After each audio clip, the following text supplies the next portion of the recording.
Welcome to the Portico Library for graphic writing. We're just letting a few more people come into the webinar, and we'll start the event in a few moments. Just to read this screen out to you in front, that's on the screen at the moment. It just says, welcome to this Portico Library event. The event will start in a few moments' time. After the talks and conversation, there will be a chance for questions from the audience. Please use the comment section to ask questions.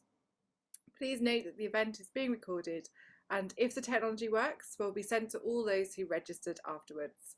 If you want to tweet or Insta the event tonight, please use @theportico and hashtag rewriting the North.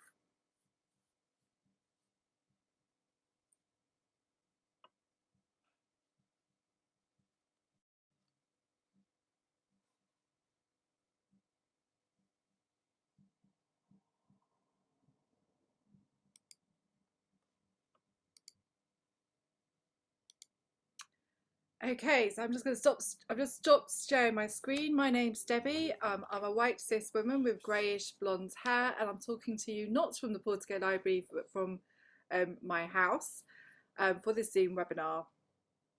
I'm just very pleased to welcome you all today to Graphic Writing, the first event in the 2022 Rewriting the North series, funded by the Arts Council and hosted by the Portico Library.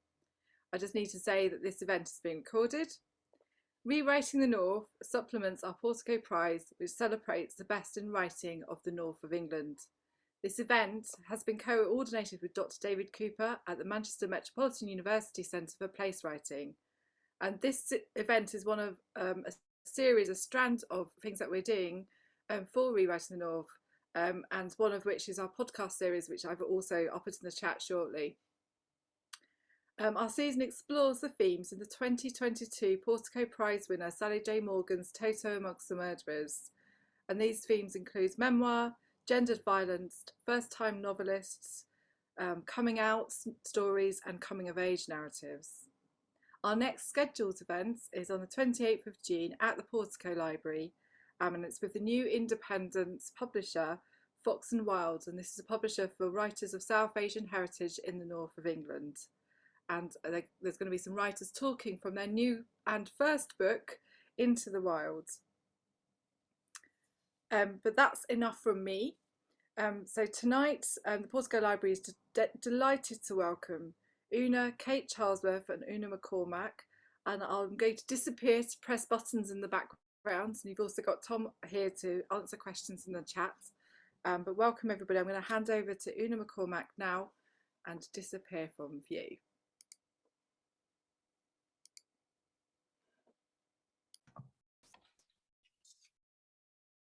Okay, all right. Thanks very much, Debbie. Thanks for the welcome, and welcome everyone here to this evening's event. I'm Una McCormack.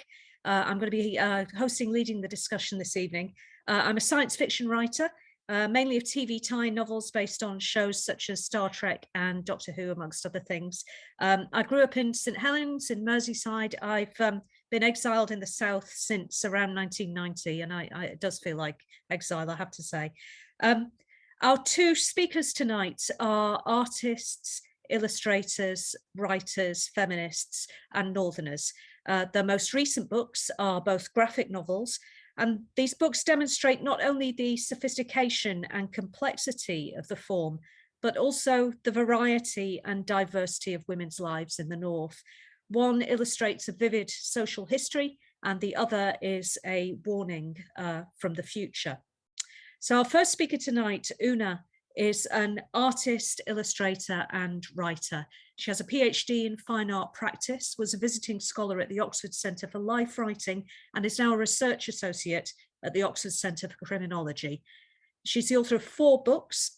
Her memoir of growing up in Yorkshire under the shadow of the Ripper murders, Becoming Unbecoming, was awarded a Prix Artemisia de Combat Féministe in 2019.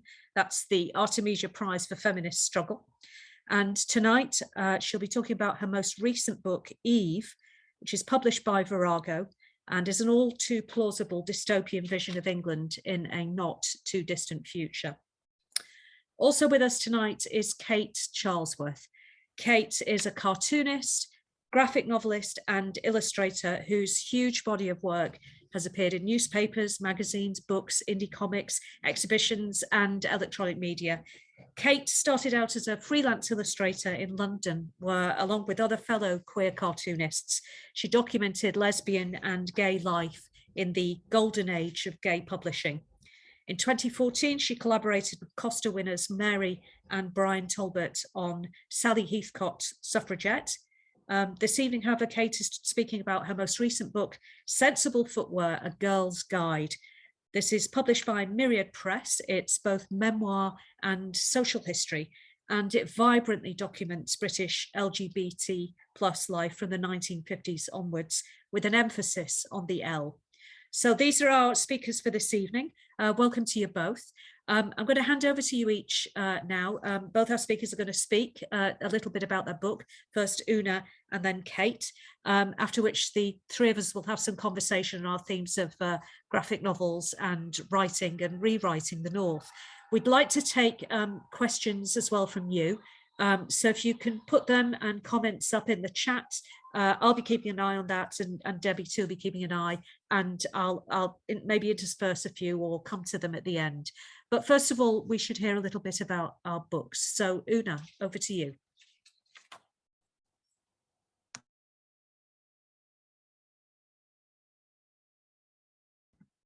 Thank you, other Una.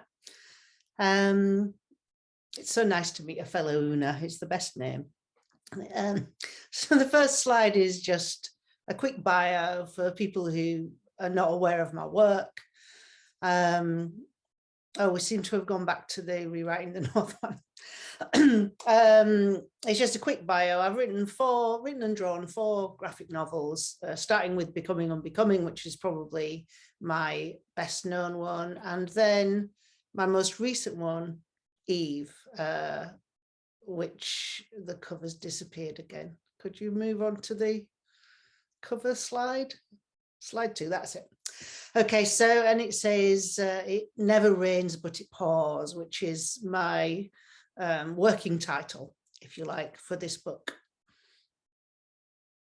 Okay, I'm just, because I want this to go well, I'm just going to let the person who's in charge of the slides work out what to do about the timings, because it seems like there are timings on the slides. So you're going to need to pause it, and then I'll say next slide. So here's the cover of the book. This is a real place in Yorkshire. It's on the moor between Haworth and Stanbury, which is where the Bronte sisters grew up. And so that's a little joke for myself, that I like to kind of wander around there with my hair blowing in the wind, you know, shouting Heathcliff as if I'm in some kind of Bronte novel. Anyway, so that the book is very, very northern, I'd say. Maybe I am now a professional northerner. I've no idea. What's the next slide? So the story really is called Eve. Obviously, the central character is also called Eve, but it's talking about the eve of our destruction, if you like. In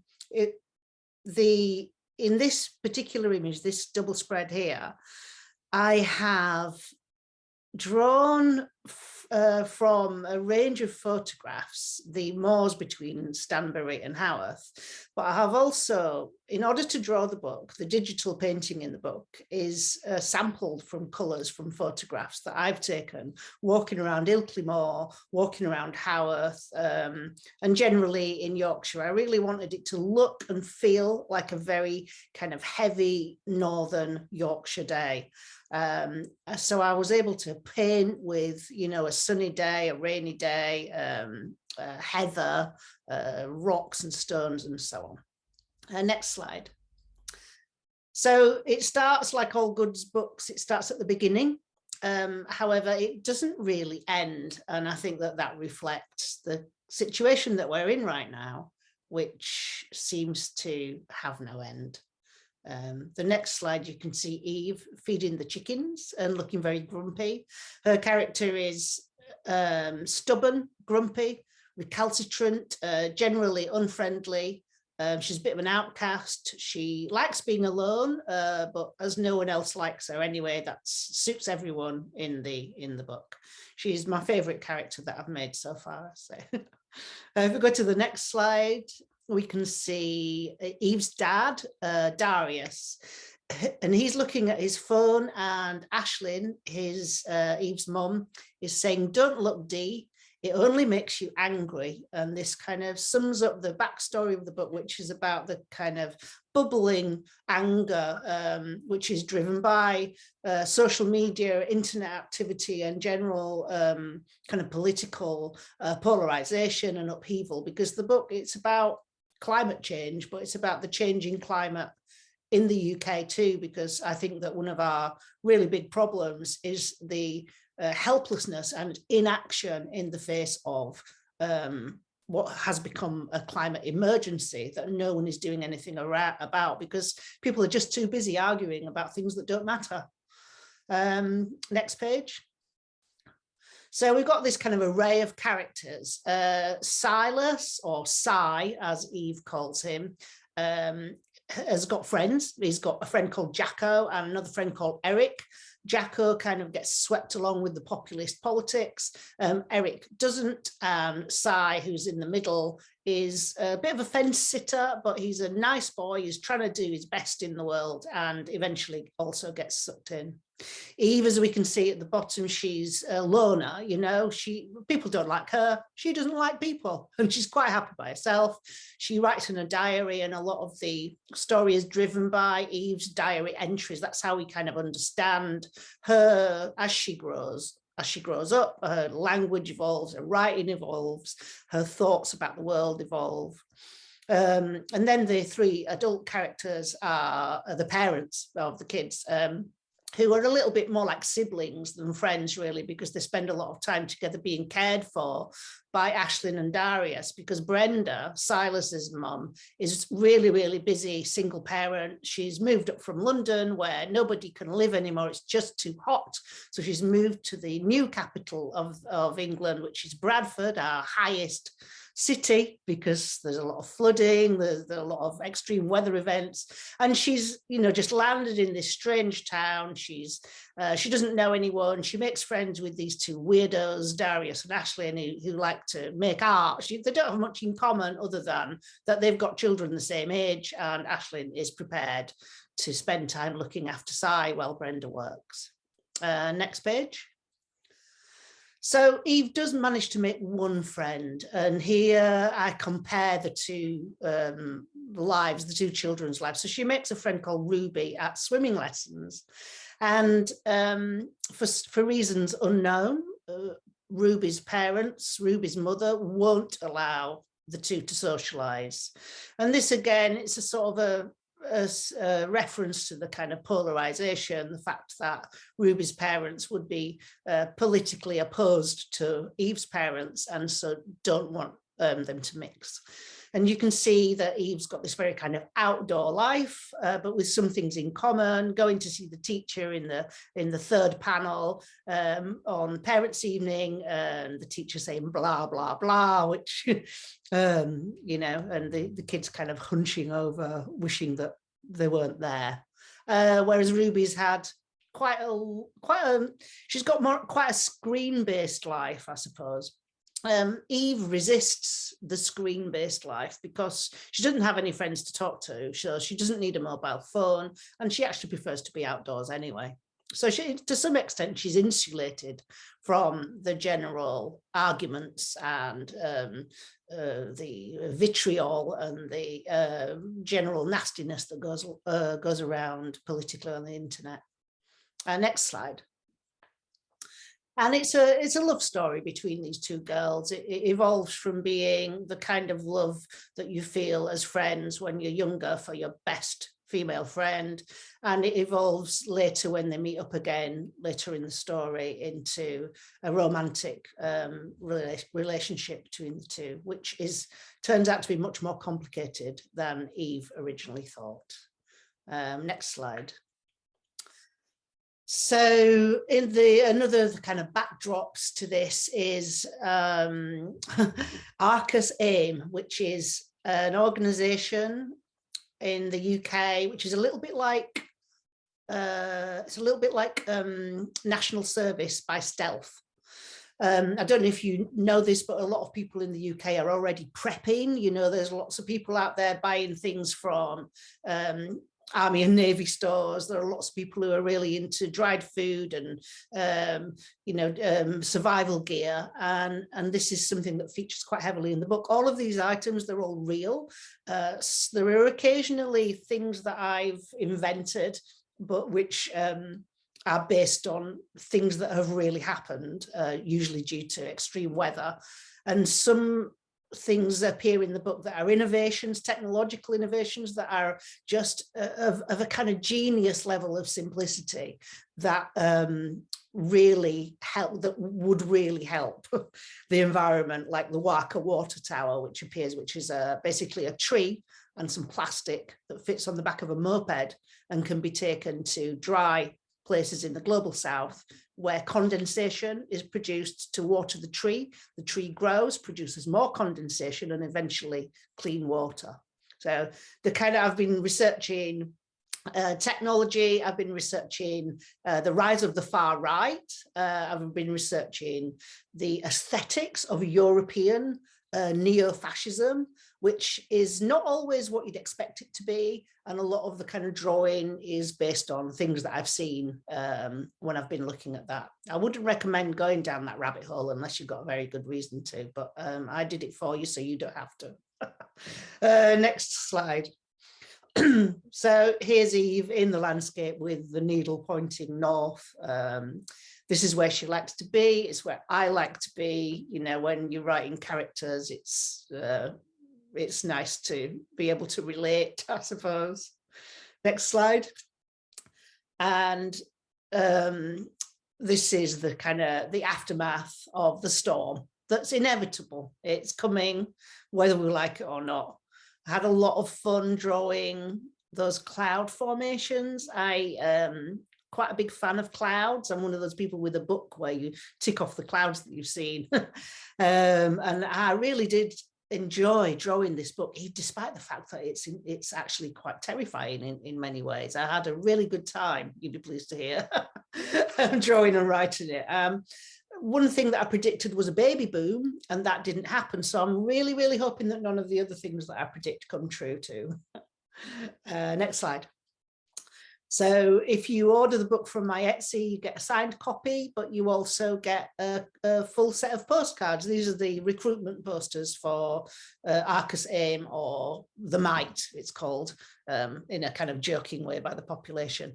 And you can see that they're based loosely on the kind of imagery that you get in populist movements. If you look at the bottom left card, it says know your place, and you can see that there's recognizably a map of England, but a map of the UK, sorry, but you might notice that it's a very different shape. And this is the prediction from Friends of the Earth. This is the prediction of what will happen very, very soon, within the next sort of 30 years, due to rising sea levels and coastal erosion, if we don't do something fairly urgently about climate change.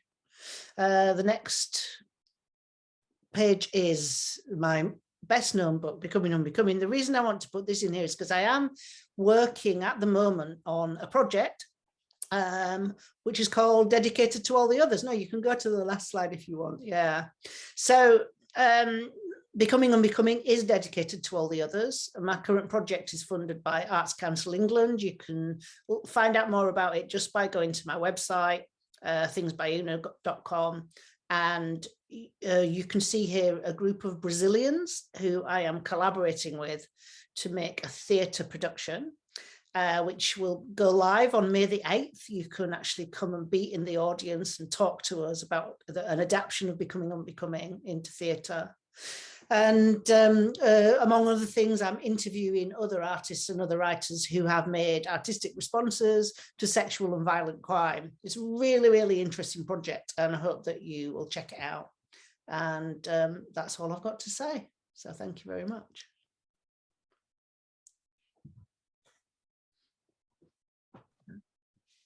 Thank you. It's such a beautiful book. It really, really is. Kate, shall we hear a little bit about your book now, Sensible Footwear? If you hit the space bar, that should unmute you, I hope, or else there's a little button on the bottom left-hand side. You got it. Fantastic. I'll mute myself. Kate, over to you. Thank you. Well,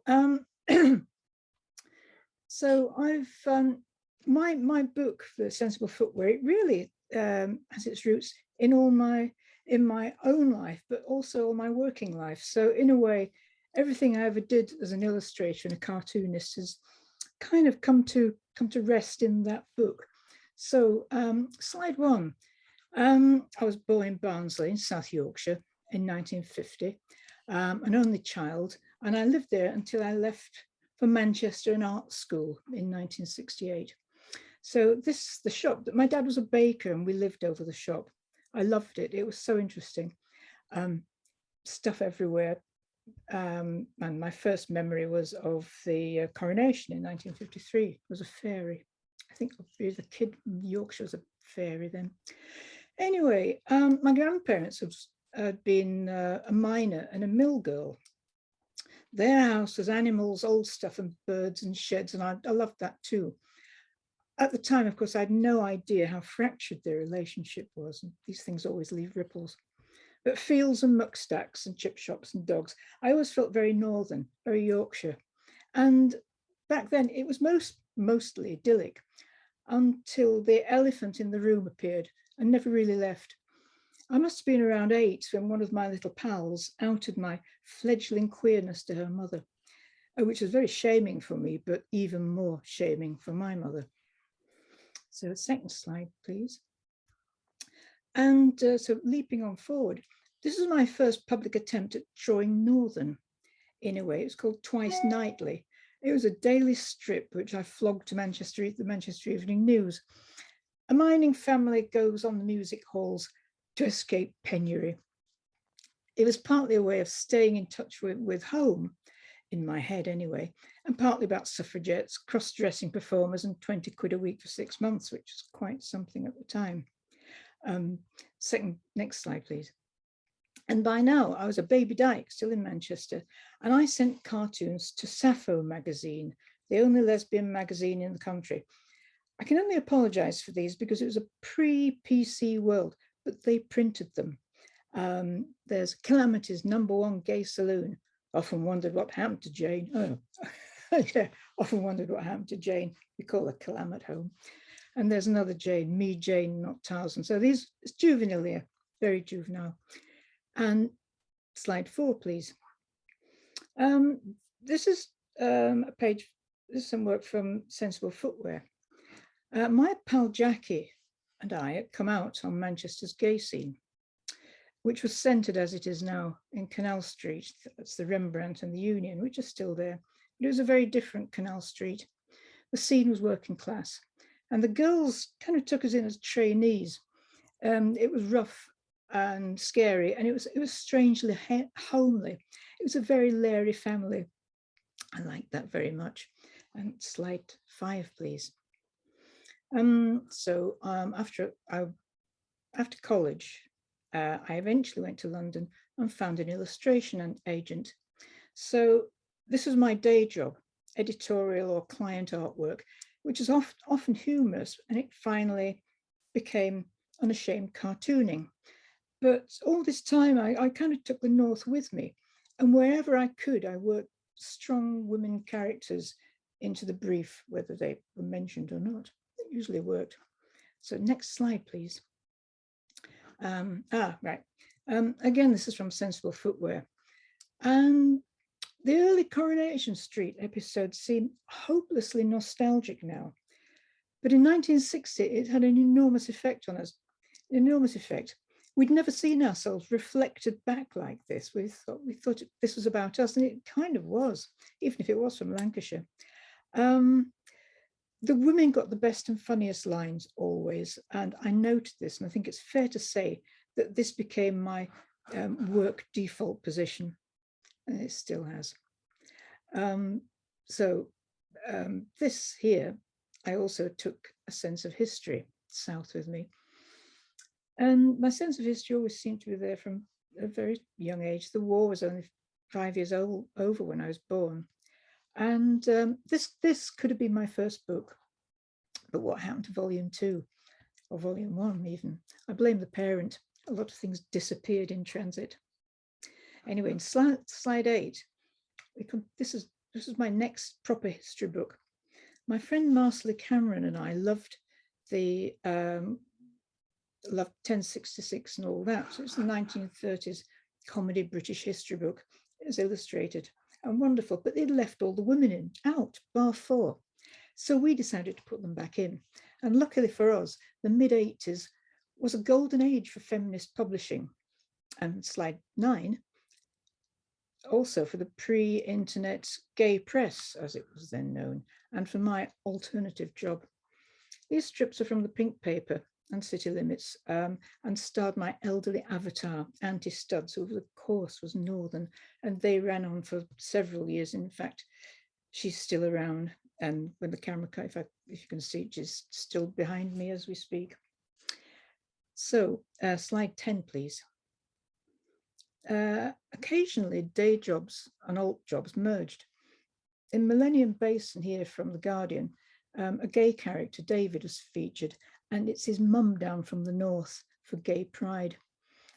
And for me, graphic writing Northern is a trade-off, really, of how much dialect can be used if the work's for a general audience, which isn't very much, but also names such as Mrs. Wainwright here can be good indicators of place. Slide 11, thanks. Or here, again in Sensible Footwear. My mum is demonstrating the perfectly timed, meaningful sniff, which is, who's that on Coronation Street, Ma? That's the token lesbian. And that was in Last Tango in Halifax. And she went off her favorite program because of that. And the meaningful sniff is pregnant with significance. I think it was quintessentially Northern. My mother was an expert, so was hers. So it's actually 2014 too, not because I thought I looked rather old in there. So next slide, please.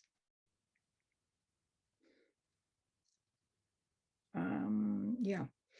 So along with the hard copy publications I'd worked for, and there were many of them, the day job began to dwindle as more and more information went online. And in 2011, Brian Talbot asked me if I'd be interested in illustrating his wife Mary's next graphic novel, because he was too busy to do it himself. I contributed to a few anthologies, but this was a major job. So, you know, of course I wanted to do it. Brian designed the whole book, and I realized the pages. The story is rooted in the North. The protagonist, Sally, is a working class Manchester lass, and she's caught up in the militant suffrage campaign. It was a really happy, comfortable three-way collaboration. We're all Northerners, and I think that actually shows there in the pages. So here's the last slide, 13, thanks. So without Sally, making a long-form graphic narrative would have been so much harder for me. And here in Sensible Footwear, I actually wanted to include everything, everybody, LGBTQI, the lot. Sensible Footwear Girl's Guide. It was clearly impossible to do that. As Myriad's fantastic Corinne Perlman said, we can't publish a brick. So with her guidance, we finally published a 320-page book, a history linked by memoir. And I'm showing this spread because I really like drag. It's got Northern characters in it. So there's Roy Barraclough and Les Dawson up there, and loads actually. And drag's always messed with the bounds of gender and convention and propriety. It can be glamorous or dowdy, anarchic, witty or terrifying. And as Michael Billington said in The Guardian of his 2004 review of Aladdin, at least we can tell our grandchildren we saw McKellen's Twanky, and it was huge. Thanks. I feel like I should do a proper Well, to that, Kate, thank you very much. It really is a wonderful book. It's just joyous. Every page has something to delight on. My little girl, who's 8 and keen on comics, was, I think I said to you, was very excited to see a Beano sausage and mash on one page. So straight away she was interested and wanted to read. Which brings me really to my first question. Just to remind the audience, please put any questions or anything you'd like to ask Una and Kate, and we'll be keeping an eye on that. And that was sort of inspired, my first question, by this page, which is some of your sort of heroes, superheroes from your own sort of childhood.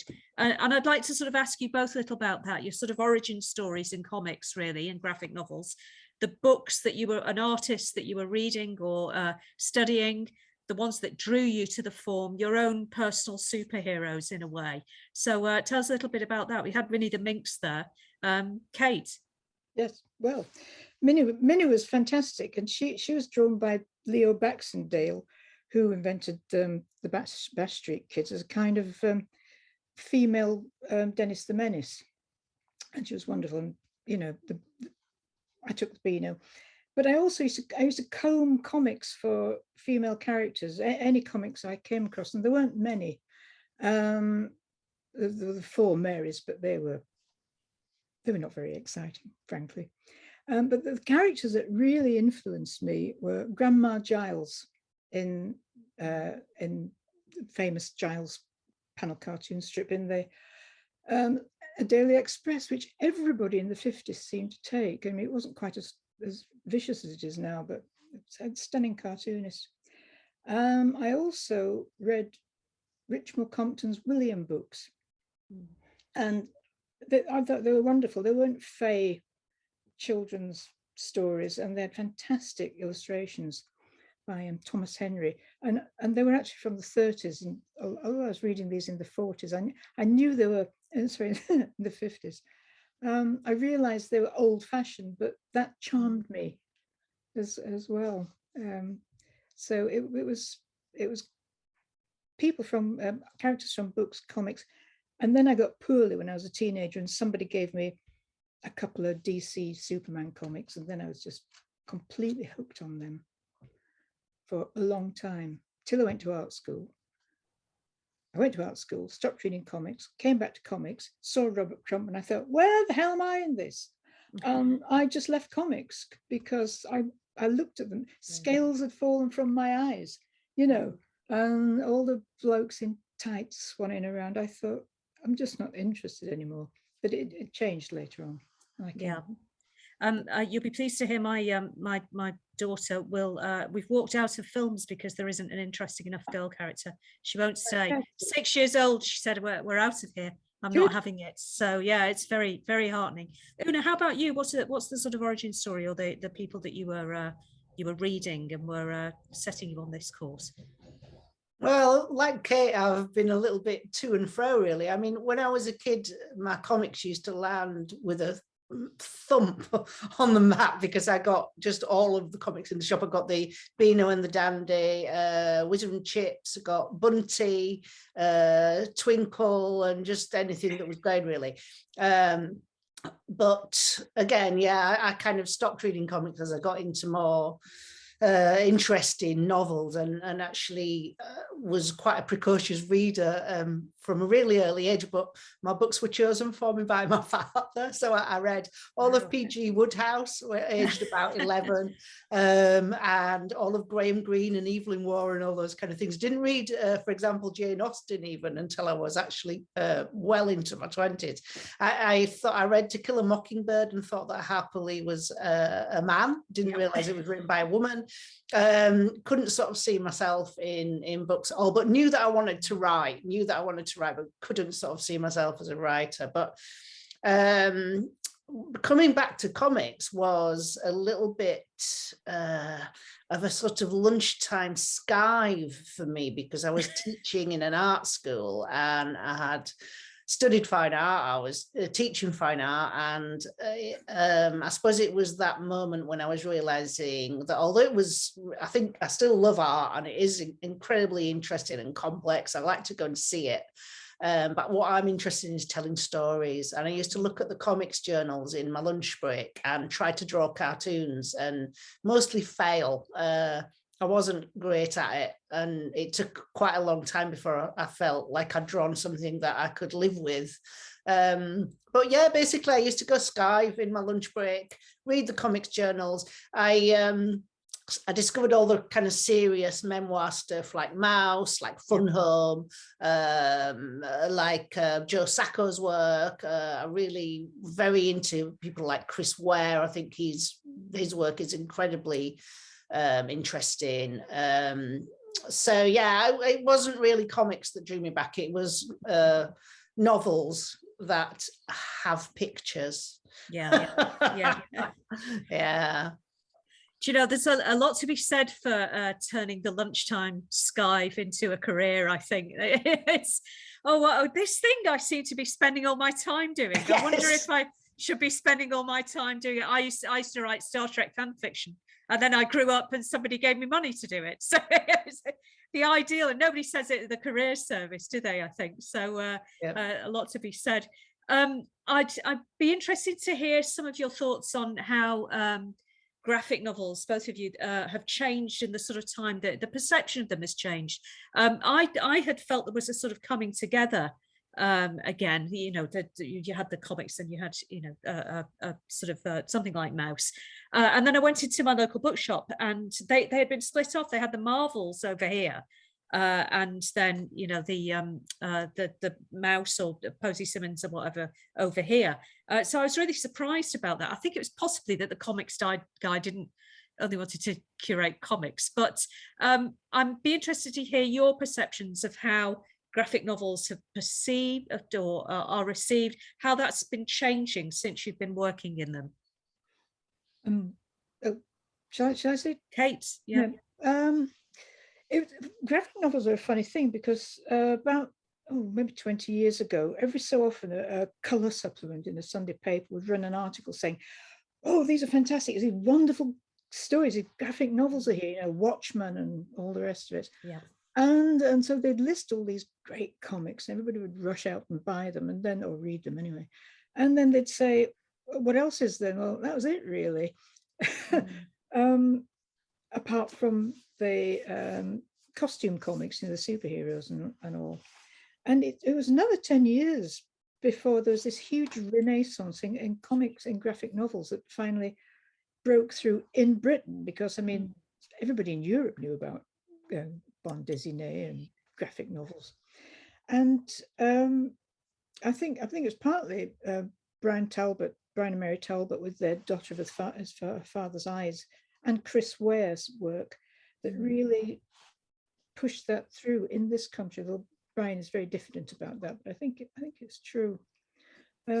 So there are very graphic novels as we know them, and indie comics is quite a new thing.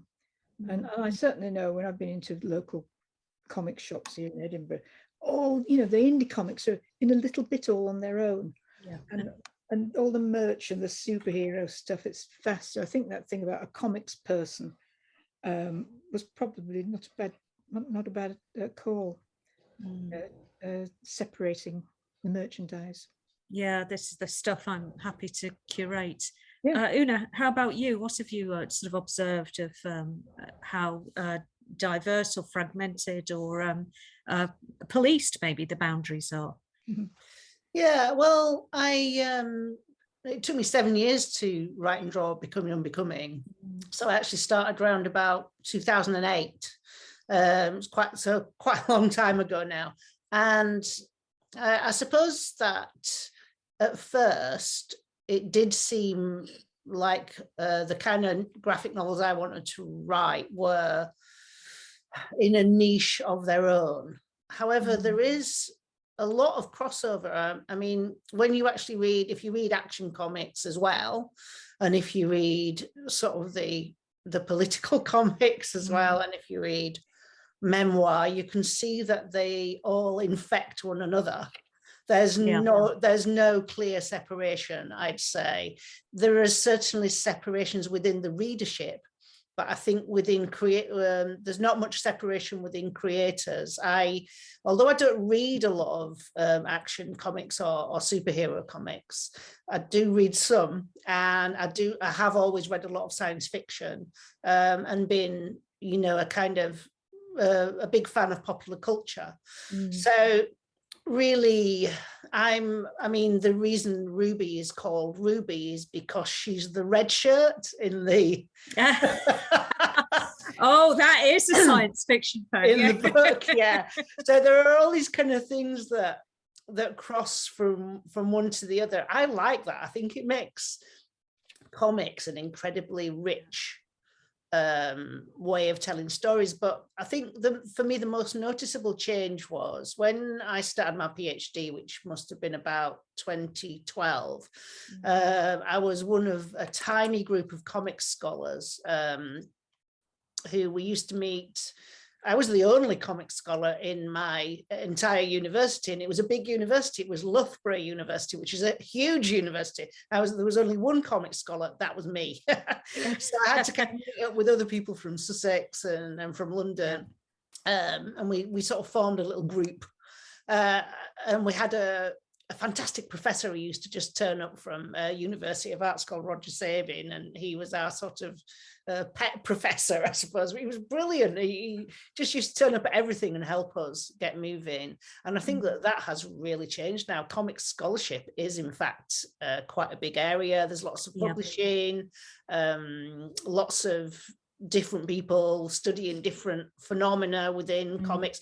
Becoming Unbecoming has been written about. I was pleased to find out, because recently, obviously, I've got not quite in academia. I'm kind of a guest in academia at the moment. So, and Becoming Unbecoming has been written about 18 times in articles, which I think is actually pretty good in academic journals. Yeah. And it also features in quite a lot of books. People, you know, get in touch with me and say, could we reproduce your images for our study into this, that, and the other? So for me, it's the growth of comic scholarship. And I think that is what will help us to understand the phenomenon that is comics and graphic novels, because it's really noticeable, isn't it, when you go to France, that it's taken so much more seriously. Bande dessinée is a huge industry. It's taken incredibly seriously. It has, you know, Angoulême Festival has just the incredibly glamorous setting and huge kind of backlit posters and people, you know, it's like going to a film festival or something. And actually, although I quite like the comics festivals here, which are much more kind of do it yourself and everybody knows everybody else, and they're very friendly. I kind of like that. But wouldn't it be nice to be able to move the UK comic scene along so that it was as big a deal as it is in France? I think my first exposure to the Raft of the Medusa was through the pages of Asterix. The pirates are all shipwrecked, and there they are, like this painting from Jericho. Of course, I was reading it as kind of a 6 or 7 year old, had no idea at all. So we've got a couple of questions, so I'm gonna go over to those. There's one here from Andrew Lumsden saying, Kate, we're crawling through GN for your cartoons and David's and Tony R's tears of laughter. But also saying to Una that Eve is wonderful and beautiful work. How long did it take to make? I think you just answer this? 7 years, was it? No, that was Becoming Unbecoming. I was a bit quick this time. And actually Becoming Unbecoming took so long, partly because I didn't know what I was doing, and I kept doing it wrong and having to redo it. And it was, and I was trying to work at the same time. But Eve, remarkably, I managed to get an Arts Council grant, a 2-year support to create Eve, and also a modest advance from my publisher, which kept me going for the full 3 years. And I was able to work on it more or less full time. Obviously, I was working on other projects, illustration projects, but it meant that I had proper space in my head, to kind of get up in the morning, just start drawing, start writing, and not stop until I was happy with what I'd done, which was a massive luxury compared with trying to cram it in around all the around everything else, which is what I've done with my other 3 books. So more or less 3 years, not quite full time, working on other projects at the same time, but with the enormous luxury of being able to just start drawing at 8 o'clock in the morning if I wanted to, and just keep going until I can actually, I find I can draw for ages and I don't get tired.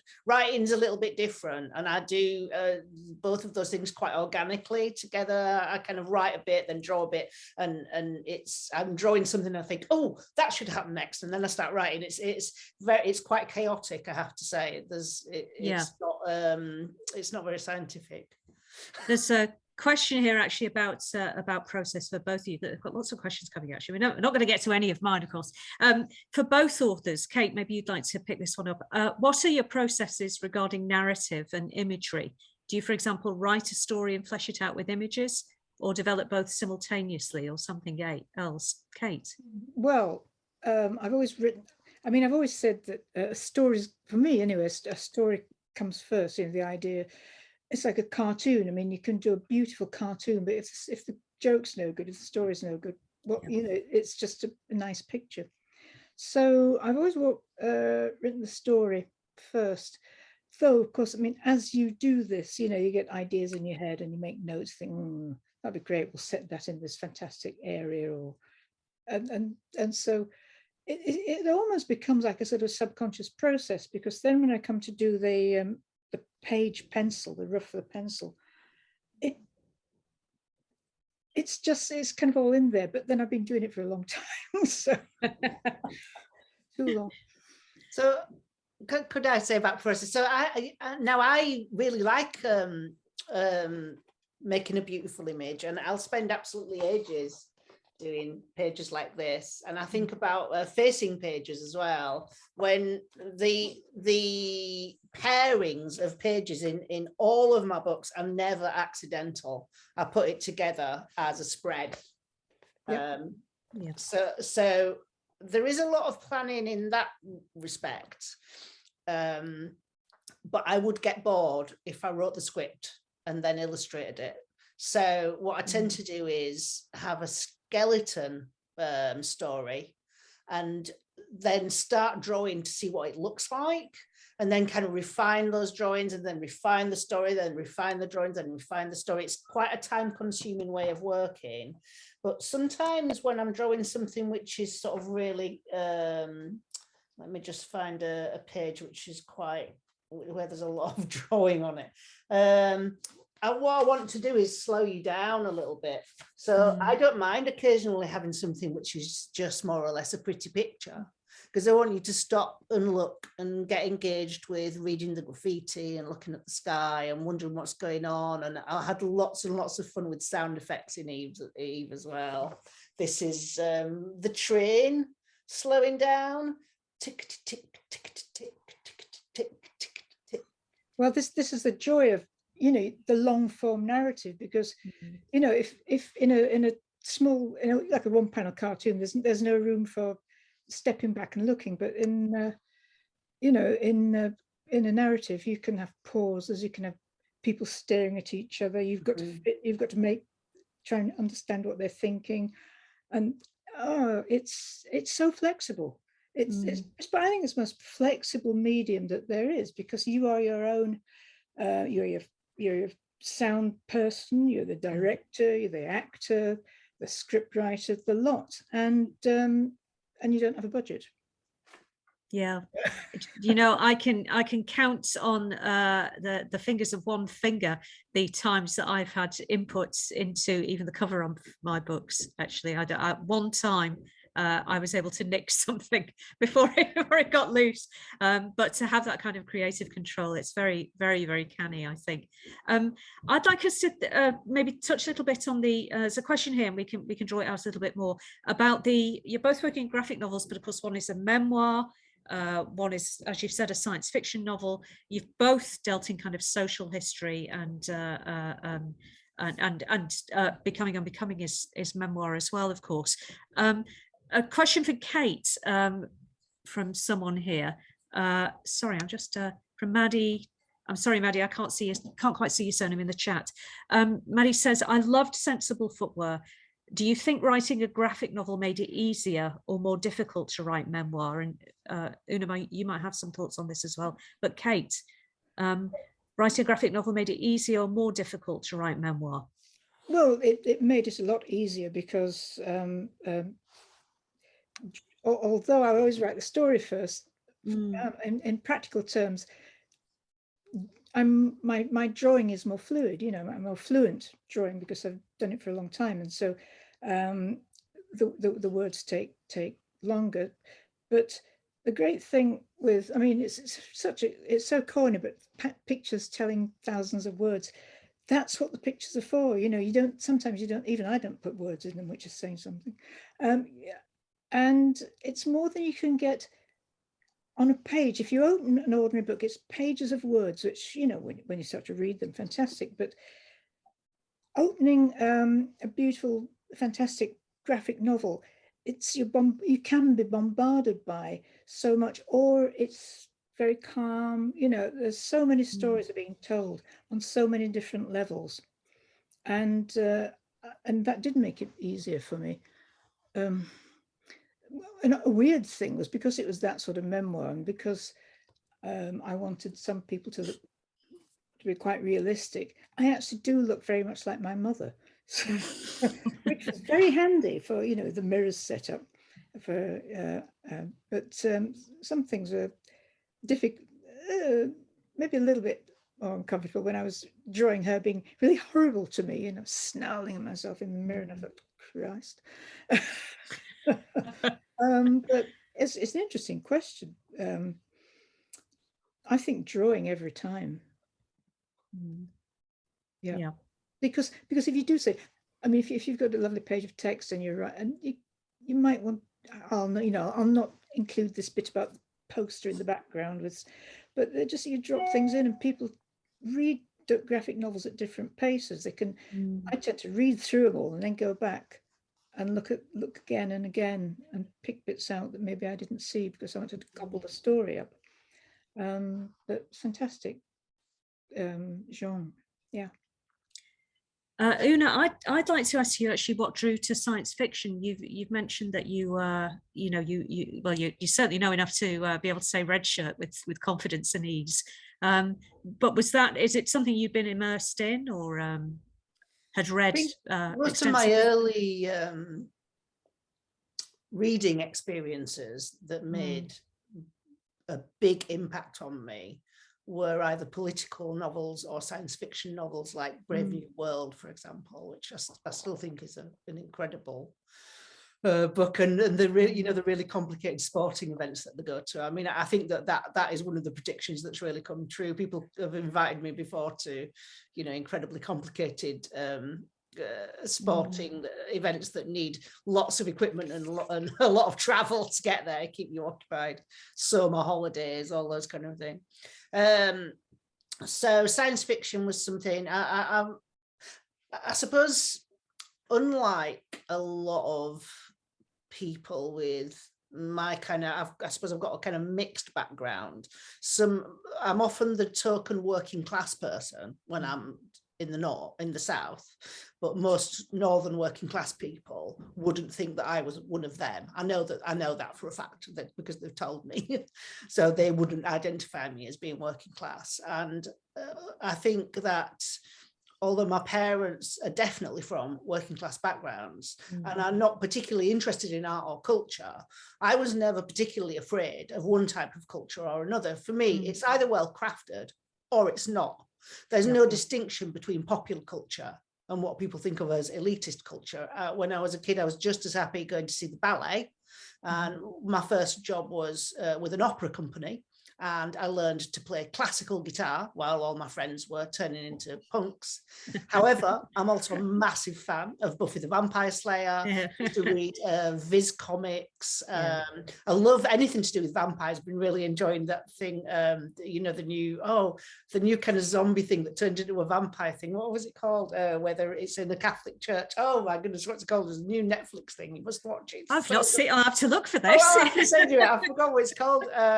Midnight Mass. God! All right, that sounds right up my street. Brilliant. So yeah, I mean, I suppose I'm an odd kind of cultural person. I'm to say my tastes are eclectic is a massive understatement, isn't it? Because I'll happily go from reading Viz to playing the cello or you know. I did want to say something about this kind of difficulty about memoir as well, because I was going to say that it depends what you're writing about, doesn't it? Because I get a lot of letters, a lot of emails from people and messages who want to write their life stories, and a little bit like Becoming Unbecoming, they want to write about extremely difficult experiences.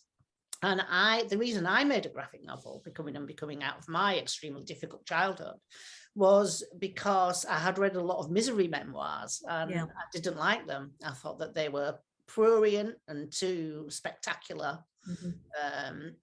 I didn't think that they worked very well, generally speaking. There's a couple of really good examples, and one really good example is Bad Blood by Lorna Sage, which I can recommend. Everybody should buy and read that. But I thought it was difficult to pull it off, especially if you had the kind of experiences that I had, which are quite difficult to depict generally. So that, which sounds mad, because then you're drawing it. Well, I actually can't depict my own early life because it would be illegal actually in the UK. So, but it was easier to use kind of metaphor. It was easier to use a mixture, a little bit like Kate says. You can kind of spread images out on a page, and you're not reading in a kind of linear way. It was easier to make something like infographics, so that I could bring in statistical information and facts and figures about crime, for example. So for Becoming Unbecoming, it was the perfect format. But my research at the moment, dedicated to all the others, is asking other people how they've done that, because one thing that strikes me is that I did it with no help, and everybody that I know that has written a book or made some kind of artwork in response to their own experience of violent or sexual crime, they didn't have any help either. And so what I'm trying to do is make a resource so that the people who have emailed me and asked me how to do it, what should I do, I can then point them and say, well, here are all these other people who are explaining how they did it. And that's what Dedicated to All the Others is. I think it's really important work. It doesn't have to be a graphic novel, but I think that we should be exploring a range of artistic means responses to communicate about these really different problems. I'm going to put it in the chat, actually. I'm going to put it in now. So if people want to have a look, I think there was a leak. That's there. We're almost out of time, and we've not really touched on being Northern. So I'll ask this question very quickly. So there's one question for Kate as well we should come to as well. But I mean, I've sort of immersed myself. You know, I've read all your books, and Kate, I've read this one and the suffragette one, and you know, your books sort of go from rural to urban across them, from Manchester, Leeds up to Edinburgh. I know in Cree, we're in County Durham. We've got those sort of aerial shots of you know, maps of the streets and so forth. Are there aspects of Northernness that seem quintessential to you? The industrial heritage that we try to forget about, or we feel ashamed of. The North built the UK, you know, the factories, the people. That was our strength. And as Cree shows, that industrial history has been removed from those areas, and left a vacuum. That's the moment I know I'm back home, actually, is when I pull through that cutting into Liverpool Lime Street. That deep cutting through the stone is I'm back in the north now. I'm back home. Sorry, Kate, do carry on. Well, I think there's been a great recognition that a lot has been lost, you know, and hopefully not too much. And there's lots of regeneration, and you know, sometimes really creative ways of using those old spaces, or just preserving them. Even if it's just a facade, it's better than nothing. However, it would be much better if, you know, more had been saved.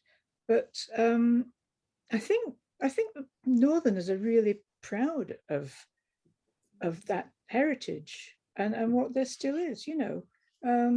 I was appalled when a lot of the North basically voted for Brexit. But you know, we're human beings, and people are pissed off, and lots of old stuff that was kept down, you know, the racism, there's this, that, and the other, but it's always there. And, you know, we have to find ways of, getting the pride back in a good way, not clobbering other people and saying, oh, it's their fault. It's not. It's I think probably governments, you know, taking advantage and people being complacent, blah, blah, blah. But although I've not lived in the North for a long time, I just carry it around with me. And maybe some of the North is my childhood, you know, which wasn't perfect, but it was a different time, quite a different time, the 50s and the 60s. And then, you know, there's the watershed of the Pitt strike. And that really did terrible things to a lot of areas, my old areas too. But, you know, it can go on. And I still do love it. And the next one I'm going to do will be set in Manchester, actually. I agree with all of that, but I think that the problem of Brexit is more about communication and connection and conflict resolution. And I mean, if anything, Eve is a post-Brexit book, because I think that we really need to try to get used to, as a country, speaking across political divides to one another and understanding that shunning one another doesn't work. You know, if shunning people worked, it would have worked by now. So what we actually need to do is get some proper conversations going and understand things from different perspectives. So, for example, when I made Cree, I went to meet a group of women who were working in an empty shop on a practically empty high street in Stanley in County Durham, where the industrial heart has been ripped out and left the people left with nothing. It's incredibly economically unstable in the area now. And what I would have understood as an anarchist collective of people working together in an empty shop was presented to me by the person who had put her own money into the project and thrown open the doors and said, women, come in, tell me what you want to do. She had done it because she'd seen David Cameron give a speech about the big society. So we have to understand that just because other people understand things from a different political perspective doesn't mean that we're not all on the same page.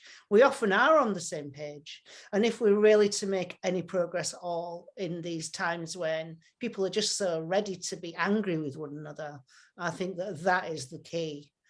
Cree is a beautiful book. It's I have this thing, I think, I call it a brief utopia, these moments where we actually do inhabit utopia. And as you go into Cree, you get on the bus, she gets on the bus, she drives along, and then she enters this sort of calm space of connection and generosity and giving. And I think, oh, that's it. It's what you try and do in a classroom. Sometimes I think I'm keeping an eye on the time because we are running over. I've got permission to run on for an extra 5 minutes if that's okay for people. There is one question here for Kate that I really should ask because it's sort of it got asked a little while ago, and then perhaps you can sort of direct people to your web, your sites and so forth. And it's a question for Julia Murphy. Kate, you mentioned Sappho. Could you say a little more about publications you worked on? To go back to those brief utopias that you worked on in the 70s onwards, did you have any contacts with Only Women Press or Sheba? Slightly, yeah. I did a bit of work for Lillian, I think. I met her at Only Women. And I was very good friends with Jane and Sue, who ran Silverman Bookshop in Charing Cross Road, and that was a fantastic resource. And it was such a wonderful time for women's publishing. But Sappho magazine, I worked for them. I'd actually I used to get their previous magazine, Arena 3, sent under a plain brown envelope to me when I was probably still a teenager, and that organization collapsed and Sappho arose like a phoenix in its place. And when I moved to London, I used to get those in Manchester. When I moved to London, I joined. I basically helped paste the magazine together and do rather better cartoons for them. But I was kind of I was in and out of women's publishing The old history book I did was with Marcella Cameron, also Pandora Press. There were so many. It was a really golden age, and then it just went. Yeah. And I'm really pleased that people in Scotland, Bob Orr and Sigrid Nielsen have an organisation called Lavender Menace Queer Archive. They had a bookshop, queer bookshop, first in Scotland, called Lavender Menace, Western Wild, and now they're literally preserving copies of queer writing. Yeah. And and they have a library space now, and I'm doing some work for that as well. But it's fantastic that these wonderful books, which are so many, are out of print now, magazines, feminist books, even so many of the Virago books are out of print. The old women's press stripy paper. Yes, yeah, and the women's press science fiction as well, with the grey spine as well. It's very important in my life. Yeah, they're sort of they're slipping off the radar. I think. I think we're going to have to wind up quite soon. Where can people find you online? We've got links of things that you particularly want to promote at the moment. So dedicated to all the others is up there. But where could people find you online, and where should they be getting the books from? Oh, well, I'm just thingsbyuna.com. You can find everything in one place on my website.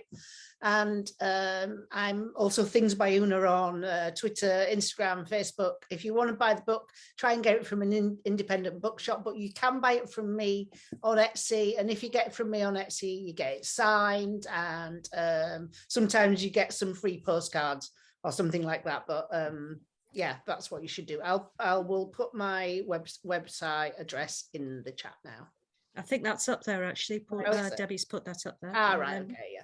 Yes, and the French version, this is from Castman. It's French translation, which is extraordinary. Pink Story. So from Myriad Editions, or as you say, any good independent bookshops for Sensible Footwear. My website is interesting, but it's more of a kind of portfolio site now. I'm going to have another one put together, and that's katecharlesworth.com. So that's more historical, but it's that's good. And we've got so those links are up in the chat for the audience there, and a little bit of information about the next event. Una, Kate, it's been I could have happily have gone on for another half hour, very much so. I've really enjoyed both books. They've just been a delight to read, and it's just been a real pleasure to speak to you both. So thank you very, very much indeed. And thank you, audience, for the great questions, and hope you've enjoyed this evening. Debbie, over to you. Thank you. Hello, I was just clapping, really. It's always a trouble with online, isn't it? So I'm just doing a bit of a clap, and there's lots of thank yous coming in on the chat. So really, thanks so much. That's a wonderful event, and I think it really captured what we were trying to talk about with graphic writing and rewriting the North. So thanks very much. As I say, I have recorded it. I'm going to send a link to everybody who signed up for this event. Hopefully it will go on YouTube at the end of the year as part of a whole sort of Rewriting the North series. So thanks everybody for coming. I'm going to end the event. It's always a bit abrupt. So anybody who wants to say any goodbyes? Thanks, Andrew. Bye. Hey, Andrew. Please do it all now. And thanks very much to everybody for coming. It's been a wonderful evening. Thank you both. Thanks very much, Debbie. I really enjoyed it. Thank you. Thank Bye-bye. you. Bye.